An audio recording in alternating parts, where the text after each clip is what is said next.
बिस्मिल्लाहिर्रहमानिर्रहीम अस्सलामुअलैकुम रहमतुल्लाह। Field marshal army chief general Asim Munir की जिस तरीके से इंटरनेशनल लेवल के ऊपर रिकग्निशन हुई है, जिस तरीके से नायब सदर जेडी वेंस ने उनकी तारीफ़ की है, जिस तरीके से अमेरिका ने उनकी तारीफ़ की है, दुनिया के अंदर हेडलाइन लग गई है। लेकिन वहाँ से field marshal army chief general Asim Munir ने एक बहुत बड़ा फ़ैसला किया, बहुत बड़ा फ़ैसला, और वो पाकिस्तान की सियासत के अंदर अब एक टर्निंग पॉइंट साबित होने जा रहा है। ये जो इवेंट है, ये जो इस हवाले से बहुत बड़ा एक इवेंट हुआ, वाक़या हुआ, स्विट्ज़रलैंड के अंदर डील हुई, उसका डायरेक्ट इम्पैक्ट पाकिस्तान के ऊपर पड़ने वाला है, पाकिस्तान के अंदर आने वाला है। अब होने क्या जा रहा है, दो तीन चीज़ें हैं। एक तो ये कि जाने से पहले शहबाज शरीफ जिस तरीके से जाना चाह रहा था, पूरा मेला लूटना चाहता था, वहाँ पर जाके सारा क्रेडिट लेना चाहता था और जनरल आसिम को बिल्कुल माइनस करना चाहता था। ये एक साजिश थी। शहबाज शरीफ असल में एक साजिश के ज़रिए से, एक प्लान के ज़रिए से जनरल आसिम को फील्ड मार्शल को माइनस कर रहा था। ये शहबाज शरीफ ने सारी साजिश नाकाम बना दी, सारी कोशिश नाकाम बना दी कि ये नहीं हो सकता कि सारा क्रेडिट शहबाज शरीफ ले ले, मेला जाके लूट ले, स्विट्ज़रलैंड के अंदर जाके मुलाकातें करे, जाके तस्वीरें बनाए, जाके पर इसके ऊपर जाके दस्तखत करे, साइन करे। ये नहीं हो सकता। इसके लिए शहबाज शरीफ को नहीं भेजना चाहिए। पहले ये फ़ैसला हो चुका था कि शहबाज शरीफ को बिल्कुल नहीं भेजना और field marshal army chief general Asim Munir खुद जाएं और जाके इसके ऊपर साइन करें, अंगूठे करें और ये डील कंफर्म करें। लेकिन एक रुकावट आ रही थी। रुकावट ये थी कि जनरल आसिम क्योंकि एक इदारे के सरबराह, फ़ौज के सरबराह, इस्टेब्लिशमेंट के सरबराह, वो लीड नहीं कर सकते रियासत पाकिस्तान को या किसी भी रियासत को। उसके लिए सरबराह ममलकत होना बड़ा ज़रूरी था। अगर आप सरबराह ममलकत के तौर पर नहीं जाते तो आपको वो इज़्ज़त और आपको वो मकाम नहीं मिलता। ये बुनियादी वजह और ये बुनियादी रुकावट आ रही थी जनरल आसिम के रास्ते में। उन्होंने फिर ये काम किया कि अब ये रास्ता और ये रुकावट दूर करनी पड़ेगी और रास्ता हमार करना पड़ेगा, जो कि है ऐवान सदर का।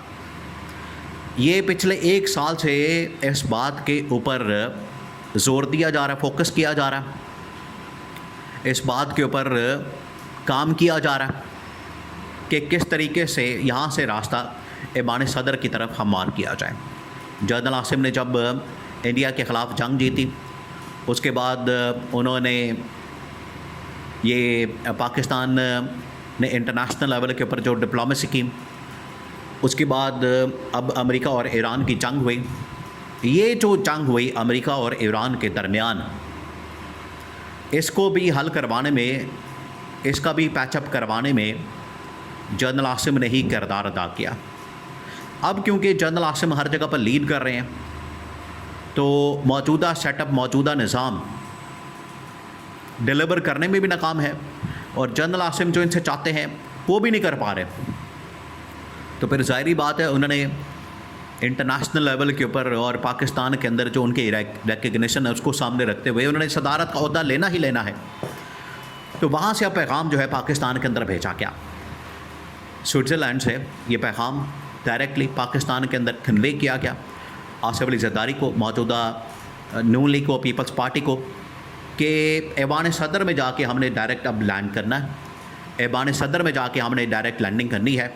और वहाँ पर भी ऐसे नहीं कि हमने सिर्फ लैंडिंग करनी है, मुलाकात करनी है, बल्कि सदारत का ओहदा संभालना है और हमने वहाँ पर हलफ बर्दारी करनी है।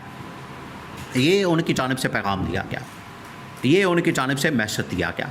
बड़ा कैटेगोरिकली ये पैगाम आसिफ अली ज़रदारी तक पहुँचा दिया गया, आसिफ अली ज़रदारी को कन्वे कर दिया गया ये पैगाम, जिससे बिल्कुल वाज़ेह हो गया है कि चीज़ें अब कैसे अनफोल्ड होनी है। देखें, अब जनरल आसिम की जानिब से, इस्टेब्लिशमेंट की जानिब से चीज़ें बड़ी वाज़ेह कर दी गई, इनको बता दी गई, इनको कन्वे कर दिया गया इनके नोटिस में लाया गया है। 2-3 चीज़ें। नंबर 1, एक तो ये कि इनको कहा गया कि 28वीं तरमीम करनी है बजट से पहले, जो कि इन लोगों ने नहीं की। अब बजट से पहले जो 28वीं तरमीम करनी थी वो भी इन लोगों ने पास नहीं की। 28वीं तरमीम का मामला उधर का उधर ही फंस गया। इस्टेब्लिशमेंट को इस बात के ऊपर भी बड़ा गुस्सा है। नंबर 2,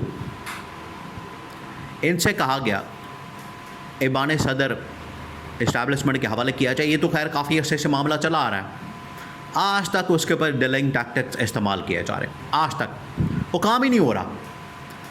आसिफ ज़रदारी की जानिब से कभी कोई बहाना, कभी कोई बहाना, कभी कोई बहाना, और अब इनकी जानिब से क्या किया जा रहा है, मज़ीद डिमांड की जा रही है, मुतालबा किया जा रहा है कि हमें कश्मीर के अंदर भी, हमें गिलगित के अंदर भी गवर्नमेंट देती जाए, हुकूमत देती जाए।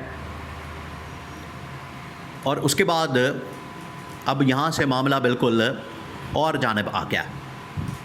अब क्योंकि इंटरनेशनल लेवल के ऊपर रिकग्निशन मिल गई है, इंटरनेशनल लेवल के ऊपर अमेरिकी सदर ने भी इस बात को तस्लीम कर लिया, और नायब सदर जेडी वेंस ने भी ट्वीट के ज़रिए, अब तो बाकायदा उनकी जानिब से प्रेस कॉन्फ्रेंस की गई, और प्रेस कॉन्फ्रेंस के अंदर ये ऐलान किया गया, प्रेस कॉन्फ्रेंस के अंदर ये बात की गई कि जनरल आसिम ने जो काम किया पिछले 3 महीनों के अंदर, ये जेडी वेंस के अल्फाज थे कि पिछले 3 महीनों के अंदर मैंने जितनी इंटरेक्शन जनरल आसिम के साथ की, इतनी इंटरेक्शन तो मैंने अपनी बीवी के साथ नहीं की, इतनी कम्युनिकेशन तो मैंने अपनी बीवी के साथ नहीं की जितनी मैंने जनरल आसिम के साथ की। यहाँ से आप आइडिया कर सकते हैं कि किस लेवल की इंटरेक्शन और कम्युनिकेशन हो रही है फील्ड मार्शल के साथ, जनरल आसिम के साथ। यहाँ से आपको अंदाज़ा होता है, यहाँ से आपको आइडिया होता है कि जनरल आसिम को इंटरनेशनल लेवल के ऊपर किस तरीके से अप्रिशिएट किया जा रहा है।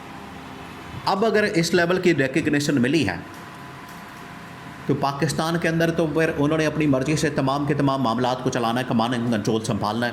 यहाँ पर सदारत का ओहदा भी और बाकी चीज़ें भी तमाम की तमाम उन्होंने ख़ुद चलानी है, संभालनी है।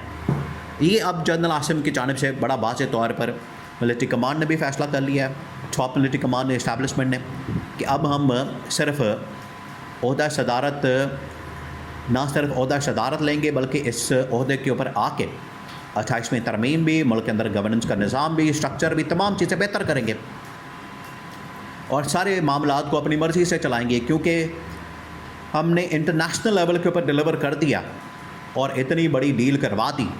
तो पाकिस्तान के अंदर भी हम आवाम के लिए एक ऐसा सिस्टम और निज़ाम लाएं ताकि यहाँ भी ये निज़ाम बेहतर हो सके, यहाँ भी ये मामला बेहतर हो सके।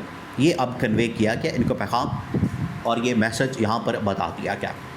तो ऐवान सदर के अंदर बतौर सदर, ऐवान सदर के अंदर बतौर सदर लैंडिंग स्विट्ज़रलैंड से डायरेक्ट ये पैगाम पहली बार field marshal general Asim Munir की जानिब से आसिफ अली ज़रदारी को कन्वे किया गया।